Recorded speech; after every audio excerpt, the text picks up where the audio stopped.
Hello friends, welcome to my channel Sushant.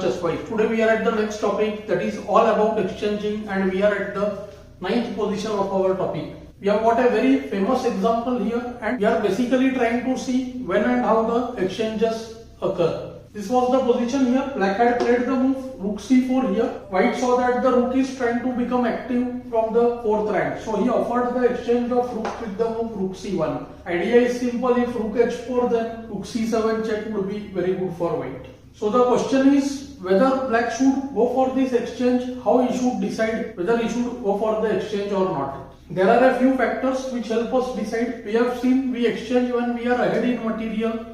We exchange when the position is inferior and our passive piece wants to get traded for the opponent's piece. We exchange in order to gain tempo. So here we see that in this endgame, after rook c1, kc1, the white king goes behind and the black king gets the chance to improve its position. But the point is that after rook c1, kc1, kd6, kd2, kd3, kd5, it's a level game, right?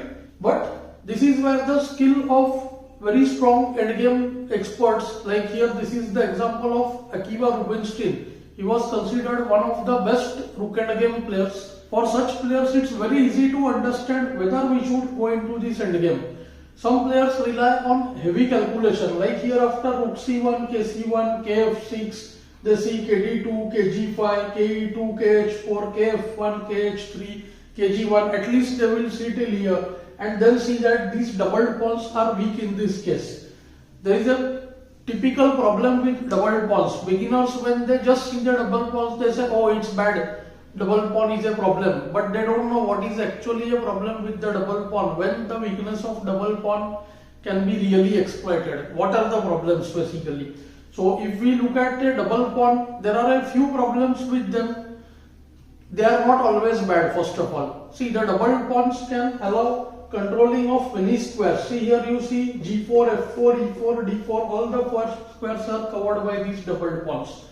Problem with doubled pawns occur whenever the square in front of them becomes weak, especially in case of double isolated. The king settles in front of those doubled pawns. Another problem with doubled pawn is that both pawns are acting like one. So suppose opponent has a passed pawn on the other side, so we will say that the two pawns are acting like one, opponent has an extra pawn like. Apart from that, doubled pawn has another scene. When a side is able to fix the pawns, means they try to push each other's pawns, that time we will see that the doubled pawns f2 and f3 in this case will have less number of moves to waste as compared to any two black pawns here. You can see black will have e5, f6, f5, so more pawn moves to waste as compared to these doubled pawns. So that is one of the major problems. We should consider that it's not just because of the doubled pawns, but it is more because of the combination of active king with the doubled pawn, which makes situation worse for black. So here basically black exchanges the rook in anticipation of getting a very good king placing. Let us see what happens now. King f6. Now if white tries to stop the entry of the king from g5, h4 by some move like f4, then we see that king f5, f3, trying to use the doubled pawns to guard the squares, but then comes the break g5. f4 is attacked, so fg5 forced, king takes g5, and now we see that king reaches h2 quickly. The king on c1 is unable to defend h2. For example, kd2, kh4, kd3, kh3, and here we see that white king is very slow. kd4, e5, f6, f7, 4 moves, plus taking on e6, 5, and then these pawn moves. We see that for black, kh2, kg2, followed by 5 moves, 7 moves only. That will make the black's position winning. So white is compelled to go kd2, king g5, ke2, kh4, king f1, kh3, kg1. The first phase of the plan is complete. We might well ask, okay, black king is well placed, but what next now? White constantly has kg1, kh1. The point here is that, as we just now discussed, these three pawn moves are there. They can only have lesser moves as compared to these 4 pawn moves. And what will happen is black will on his will trade a pawn on the g4 square or the g3 square later on.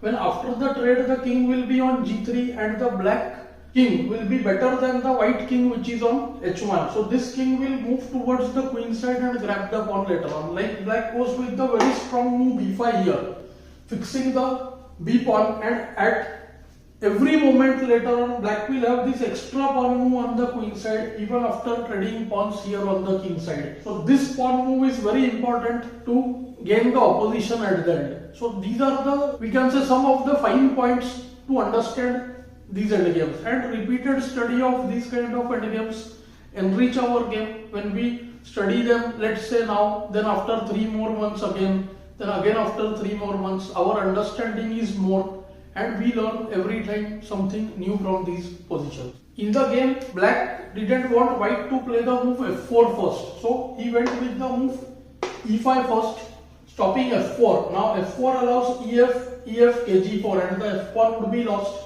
Here perhaps white should have gone with the move a4, but we will see at the end here there is no big problem with these pawn moves because black can choose h6 or the move h5. That move order is also there to gain a tempo later on. Black's e5 is perfectly okay here, but he could have gone with the move b5 also. King h1, b5, kg1, moves are almost forced.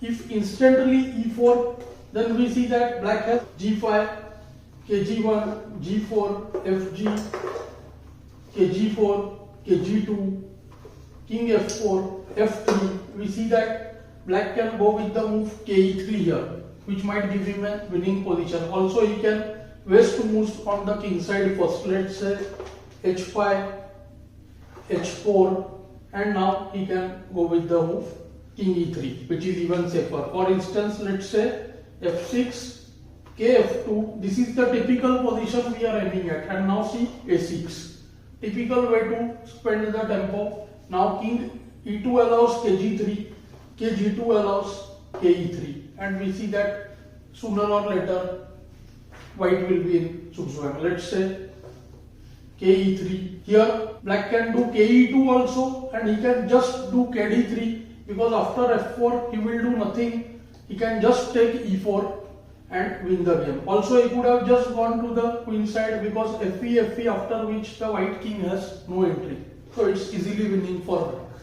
So white goes king g1, black goes f5. So far he can play the pawn moves as per his convenience. King h1, g5, kg1, h5, king h1. And in this case we actually see that both the move order works. Here black played g4 in the game, but also after h4 kg1 he can go g4. When after fg4, king h1, there is the move g3 and it's game over. So after fg3, hg3, kg3, the e3 pawn would be lost and black wins. After f takes g4, there is a very interesting idea. King takes g4, kg2, and now h3 check. That was the purpose of playing h4 first. And now king g1, king f1, kf3, and here again same technique. We can play the pawn to e4. All white pawns are fixed and the king gets entry from g2 or the e2 square and wins. Basically this position is an easy win for black. There comes g4, white tries e4, f takes e4, f takes e4, h4, king g1, and now simply g3. It's game over now.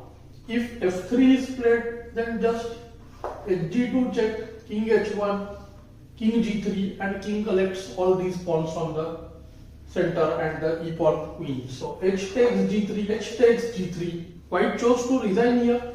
Had he gone for the move f4, trying to use his passed pawn on the e file, then e takes f4, e5, f3, e6. Black can win by both g2, e7, kg3, threatening mate with f2, or the simpler f2 check, king f1, g2, king f2, kh2. When again g1 wins with a check. We can say that white rightly chose to resign, as after fg3, kg3 also the pawn on e4 would be lost, and after king e4, ke2 position, black always has the move a6 to west and regain the opposition. So basically we saw in this position that in order to gain tempo with this king or to make the king active, black here decided to go for the exchange. I hope you will find the lesson useful and instructive. Thanks for your time.